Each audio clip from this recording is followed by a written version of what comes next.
to Book 101 review. Book 101 is all about the books that I read for the last 40 years. And today I have my special guest. He is a financial advisor, student loan specialist for people with the new money and no clue how money works. And of course, a fellow podcaster too, no other than Mr. Brenton Harrison. Thank you for having me. Welcome to Book 101, Mr. Brenton. And can you please introduce more about yourself? Absolutely. I'm a financial advisor. I have a financial advisory firm where I'm based in Nashville, Tennessee. But we work with clients all over, and the majority of those clients are people who are trying to learn about wealth for the first time. Mr. Brenton Harrison, thank you so much for sharing your knowledge and wisdom to the world. How to build wealth while navigating a massive debt. What's the biggest psychological hurdle people face when trying to build wealth while in debt? I think for me, part of it is a lack of knowledge. So when you are drowning in debt and you're trying to get to wealth, the first thing is, well, how do I go about it? And there's not a lot of people who have the knowledge of, hey, here's the process of evaluating my priorities. Here's how I try to attack two or three or five financial goals at once. So they typically will choose like one direction, right? Or I'm going to try really, really hard to get out of my debt, and they do it out of balance. And inevitably, something will come up that kind of knocks them off path. So I would say that the hardest thing is just figuring out where to start. How can someone shift from that panic mindset to a strategic wealth building mindset?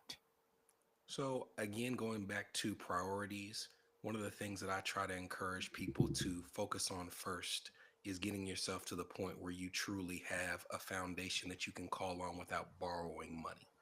So you have people who, when they're motivated to get out of debt and get wealthy, the first place when you're motivated that most people typically go to is paying off a whole bunch of debt. When in reality, if you don't have a foundation of savings, of reserves, if any emergency happens, you just have to go back and borrow more of that debt you were trying to get away with. So I tell people focus on the savings, try to optimize your debts as best as possible so that you can focus on the savings first. And while you're doing those things, try to start educating yourself to figure out when I am in a position to invest, what's the first place I'm going to go? Am I going to do index funds? Am I going to put money into my company 401k? Am I going to do real estate? But not waiting until you're at that time. Like as you're growing, educate yourself so when the time comes, you can take advantage of the opportunity. What false belief about debt keep people stuck in financial paralysis? Mr. Brenton. I think it is not even just about debt. It is a mindset that says the best way to be wealthy is to have no debt, when in reality debts can be optimized so that you can grow while you pay down debt. And I also encourage people to think of the flip side of that coin. To me, if I'm looking and saying I have a set number of expenses, well, one way to be wealthier would be to not have those expenses for sure. But another way is to go earn more money. And that is a part of the wealth creation journey that I think is often left out. The benefit of continuing to sharpen your skill set so that as you're trying to pay down debt with the money that you already have, maybe at some point down the line, a raise or more income potential makes it even easier to do so. No money, no problems. Can you tell us about your podcast, Mr. Yeah. Branson? So, New Money, New Problems is a weekly podcast. And to me, the reason that we not only established the firm, but definitely the podcast is because I grew up as a child of high income earning parents who were the first in their family to earn a high income. And I watched them struggle with trying to figure out what to do with that money while also having the pressure of educating my sister and I, supporting family members that were extended family, and just the natural mistakes that people make with money. So, the reason that the podcast exists is to share the perspective of someone who's like, hey, I know the downsides of earning money without financial literacy. So we're going to give you a safe space to ask questions and learn the things that you might be afraid or ashamed to ask because of the assumption that you should know what you're doing. And thank you so much for sharing your podcast to the world and empowering people about money itself. Let's talk about debt management fundamentals. What's your step by step frameworks for prioritizing which debts to tackle first? So I encourage people to first understand the rules of each form of debt that they have. For example, if you have credit card debt, it has a completely different set of rules, guidelines, interest rates, and flexibility than if you're paying off, say, federal student loans. So once you understand the rules and the terms of your debt, you start to establish a strategy that's based on what's most important to you. So, for example, if you're trying to get out of debt the fastest, then you would first need to have a reasonable amount of debt. But you may look at your credit cards and say, okay, if I'm trying to get out of debt the fastest, then maybe I take these credit cards and I pay them off by what has the highest interest rate. If you're trying to just stay motivated because you have struggled, staying consistent with paying off debt in the past, you might instead say, I'm going to stack these up from lowest balance and highest balance and try to give myself some momentum. Conversely, if you're looking at something like a federal student loan or a mortgage where you're not going to pay it off, in the next year or even the next 5 years, it starts to become a balance of how do I pay this off while pursuing wealth?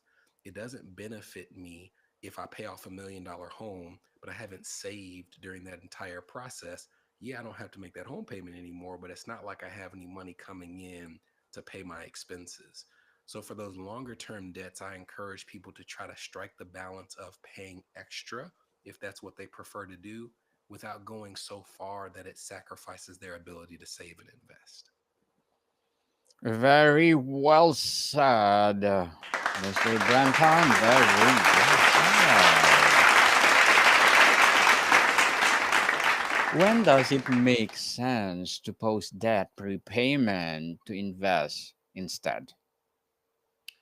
Well, going back to my example of federal student loans, there are a series of payment plans, just using this as an example, called income driven repayment plans, where instead of paying the amount that's actually needed to pay off your loans in full, they ask you to pay a percentage of your income. And there's a number of rules based on the way they calculate that payment where you can structure it so that you have a really low payment, in some cases, a $0 payment. So let's say that I'm a young family or just a young single person and I'm trying to get myself off the ground financially. Or I could be an older person trying to catch up for years that I've lost. I might look and say, yes, I could pay as much as I could toward these federal student loans, or I could use the rules of how they calculate payment in my favor, structure a really, really low payment, and use the leftover dollars to save and invest. So that would be an example of once you understand the rules of the debt that you're trying to attack, making sure that you keep the balance of, hey, if I have the option to prioritize my savings, that in many cases takes priority, and I would do so. How can someone negotiate better terms with creditors to accelerate debt freedom? It may not be that you're, depending on the type of debt, negotiating better terms. It may be that you find another lender that offers better terms. So if we use credit cards as an example, one way that you might speed up pet credit card repayment is you might say, hey, if I'm paying these cards off at 20, 25%, maybe I can consolidate these with a personal loan and I can use the personal loan to pay them off. And maybe instead of 20, 25%, I'm paying 11 or 12%. Is that a low interest rate? No, but it's much lower than 2025. You might say instead of paying 20 or 25% on these cards, maybe I open up another credit card that gives me 0% on the balances that I transfer from one card to the next. And you can start a cycle of paying down the debt, transferring it over, paying down the debt, transferring it over, and trying to get to the lowest interest rate and best terms that you can. In my experience, when you're trying to actually negotiate with the same lender for better terms, you either don't see success or you get success in a way that really harms you in the long run. So, for example, you might convince a creditor to settle for pennies on the dollar, but only after you haven't paid them a dime for 6 to 9 months. So, do you really want to just absolutely destroy your credit for the sake of getting them to settle for pennies on the dollar? Probably not. I would prefer someone try to find a better lender than try to greatly improve the terms at the one where they already are. Let's talk about the wealth building strategies, Mr. Brenton. How low risk investment strategies work best for people still carrying significant debt? Well, if they don't have reserves, or if they're building their reserves, but they're not yet to the point where they have money they can risk, because, if you put money in most investments, it could grow, but there's the risk that you could lose money. I would start by optimizing the reserves that you do have. So I can't tell you if I look at 10 people, how many of those 10 have their, savings in their reserves in just a regular savings account at their bank when they could have it in a high yield savings account where instead of getting maybe a tenth of a percent, you're getting 3, 4% on the money that you're setting aside. Well, to me, that's much better than the alternative. And it at least gets the ball moving downhill in terms of getting some momentum for your investments. After you've gotten to the point where you have enough reserves, I would be looking for extremely diversified, low cost investments. So those could be things like index funds, exchange traded funds, where you have a lot of diversification. You're not trying to be the world's next investment guru overnight. You're just trying to get your money in the market at a low cost and spread out the risk across as many companies as you can. So those are the first steps for many people. Then I would also say once you have enough where you do have some money you can put your hands on, try to find free money. For most people, that would be like a match on their company 401k, where if they say, hey, if you put in 3% of your pay, we'll put in 3% as a match. If you don't do that, you're literally leaving free money on the table. So that would be an easy step along with the others to kind of start the journey of giving yourself the opportunity to be wealthy. What percentage of extra income should go forward debt versus investments? I try to stay away from specific percentages because each person's circumstance is going to be so different. And my fear is when people hear, oh, you should save X percent or you should put Y% towards debt, that it doesn't take into consideration their circumstance. So my goal is always to say, hey, what's the best thing that you can do right now that will give you the most freedom? And sometimes that is going to be having the largest percentage go towards savings. Again, if you don't have a dollar that you can put in your name without having to borrow it, that's going to take priority. But if you do have that base level of need secured, you might say, hey, if I can pay down this debt faster, it frees up more money in my budget. So to me, that's where I focus on what gives you the most flexibility, what's the best immediate return for the dollars that you're putting aside, and kind of let that guide your decisions after you've established that like base level of emergency reserves. Mr. Brenton, let's talk about credit and cash flow. How can someone improve their credit score while still carrying debt? The easiest, not in the sense that it is easy, but the easiest and fastest way to improve bad credit is to improve your utilization ratio. And I think that's a misconception about what it takes to build versus maintaining good credit. To build good credit, the largest component of your credit score is your payment history. It's 35% of your score. So the best way to build good credit is to literally just pay your bills on time. You don't have to have any gamification, any strategies. But the next biggest percentage is what's called credit utilization. And credit utilization, it looks at the amount of available credit you have across different credit cards.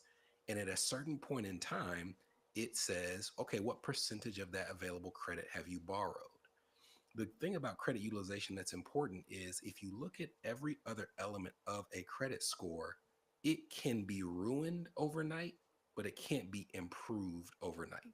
The other elements are payment history. You can ruin your payment history overnight, but you can't improve it overnight. Uh, Credit inquiries, you can ruin your credit by having too many people credit, but you can't check your credit, but you can't improve it overnight. The age of your credit can't be improved overnight. the mix of your credit can't be improved overnight. Credit utilization is the only part of your score where every 30 days they're going to do an assessment of how much you've borrowed. And if you can radically lower that utilization rate from one month to the next, you can see an immediate and significant increase in your score in the way that you just can't with the other elements. Very well said, Mr. Brenton. Very well said. As a podcast host and financial advisor and student loan specialist, what are your short-term and long-term goals? When I look at the podcast that we offer, we have New Money, New Problems. I think that there will always be a need for that to exist. When I look at escape student loan debt, I would love to be out of that business one day when, hopefully people are not struggling with that anymore. So, from a business goal, we just want to help as many people as possible in our little niche where we're trying to take people who have never earned money before and teach them a little bit about how to manage it. In terms of my personal goals, I would love to structure my business, and it actually speaks to some of the books that I read and the steps that I take to the point where I am at some point either working 3 days a week or only 9 months out of the year and just having the other time set aside for family and travel and interests because I do work hard, but I don't live to work. So that's something that I always keep at the forefront of my mind. Good luck to your goals, Mr. Brenton, and looking forward for more success. What would be your piece of advice for those people out there who want to be, well, podcast hosts, as well as a financial advisor and student loan specialist? Well, if you want to be a podcast host, the first thing I would tell you is just be a podcast host. Put the first episode up. You can always improve it as you go along. But I come across so many people who don't release that first episode because they don't feel like the idea is as airtight as they want it to be, or they don't have the right mic, or they don't have the right camera. Instead of just getting up, talking about things that you love, and posting an episode. And then after you post that episode, make sure you stay consistent. Set a schedule where you don't tell people you're going to release every week and then it's every month. If you tell people it's every month, it ends up being every 3 months. Set a schedule that actually works for you where you can honor the commitment that you've made to your audience, is what I would say for a podcast host. If you want to be a financial advisor, one of the easiest things to do is become a financial advisor. One of the hardest things to do is stay a financial advisor. You have to have the ability to articulate what you offer to a client. You have to have the ability to continuously draw people to what it is you're offering. And then once they're there, you have to give good service, and it has to continue, because you don't want to be watching your clients come in and go out the door just as quick. You want to be building a following of people who identify with what you're saying. And to me, that speaks to some of the things we do where we make sure we identify our niche. We don't serve everybody, we serve this group of people. We feel we serve them well. And by honing in on that group of people, it allows us to kind of see trends so we can serve them better. But it also attracts new people who fit that mold. Thank you for that advice, Mr. Brenton. And can you please recommend a book or books that influence your journey? Sure. As an entrepreneur who has to be in control of his own time, there's a book called Getting Things Done that has greatly influenced me being able to prioritize what tasks are important when there's no boss telling you what to do. So it's been extremely valuable to me in terms of being able to prioritize, being able to figure out what to do now versus what to delegate versus what to work on in my spare time. As a financial advisor, in terms of understanding how money works, there's a book called Mind Over Money by Ted and Brad Klontz. And it's an excellent book where it talks about the fact that research shows that for many of us, the way that we feel about and respond to money is actually formed in adolescence. It's not something that you pick up in adulthood. What you display in adulthood is a product of what you formed in your childhood years. So it's a really great book about trying to figure out what you saw when it comes to money in your childhood and how it's impacted how you interact with it now. so that you're aware of your tendencies, right? You're probably not going to change your natural reaction when it comes to money, but you can plan around it so that it doesn't harm you and it, in fact, benefits you. And then, as a person who wants to make sure that I'm always keeping my eye on the goal of pursuing what's important to me, there's a book called Essentialism. And that book has been fantastic for me in the last couple of years because it speaks to the ability to identify what your core beliefs and needs and goals are, and making sure you structure your life so that you're not overloading yourself, where you're not only not achieving those things, but even if you are, you don't have time left for the things that are important to you. So those are three books that are to me timeless, and then there's others, of course, that I read throughout the years, but those three have stuck with me. Timeless indeed, and thank you so much for that recommended books. And Mr. Brenton, how should investment strategies differ from someone emerging from debt versus debt-free beginners?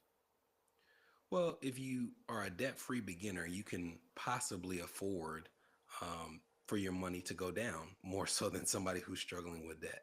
So, when we talked about things like getting a match in your 401k, not only can you maybe better afford the possibility of your money losing money, you also can afford to put aside some money for a later date that you don't need right now. So, if you don't have debt, if you have savings, then you might prioritize things like your retirement accounts where there is tax benefit to putting money aside either up front or on the back end. There's a benefit while it grows. You may be able to maximize free money from your employer. If you are trying to establish wealth while paying off debt, then having access to that money is of utmost importance. So you may have a structure that leans more towards what we call non-qualified investments, which is just another way of saying not retirement investments. So that if anything occurs on your journey to paying off the debt and you need to access that money, you can do so without paying extra taxes and extra penalties. So for the debt-free person, have a good mix, but it may lean more towards retirement. For the person who also has debt and potentially a large amount of debt, focus more on the liquidity of your investments than you do the long-term benefits. Very well said again, Mr. Brenton. Truly, truly empowering answer.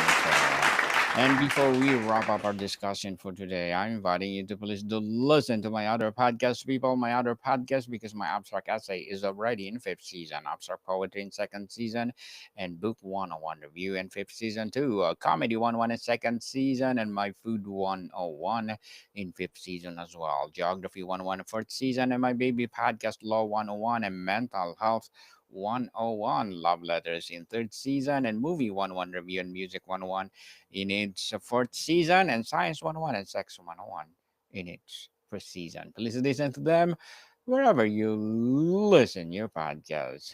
So, Mr. Branton, what's the first wealth protection step someone should take after becoming a debt free? Get insurance on your life in the event that you die and you have people who depend on your income. Get insurance for your ability to earn an income if you're disabled or unable to work, which would be disability insurance. So to me, that would be the initial steps to protect your ability to keep earning wealth. And then if you also have people who might depend on you instead of just life insurance, also consider getting a will, getting potentially a trust if it's relevant for you, so that you're not just leaving money or assets, you're also leaving steps and instructions to make sure those things are clear for your next generation. But if you do not have, a partner or children, to me, that base level of protection would still be getting some disability insurance so that if you're ill or unable to work, that you have a portion of your income coming in the door. Mr. Brenton Harrison, thank you so much for sharing your knowledge and wisdom to the world. So, can you please invite our listeners to support your advocacy, your projects, or anything that you're doing right now? And of course, your podcast itself. Sure. The easiest way to find and support us is to go to newmoneynewproblems.com patreon.com/subscribe. It will give you everything you need to know about the New Money, New Problems podcast, the Escape Student Loan Debt podcast, and we typically have some goodies like free downloads and private podcast feeds where you can get even more information to grow your wealth. Yes, people will support Mr. Brenton Harrison because if you support him for sure, more and more and more empowering advocacy to come, more and more empowering episodes of the podcast itself. So, Mr. Brenton, thank you so much for your time. Thanks for having me. More to come, people. See you soon.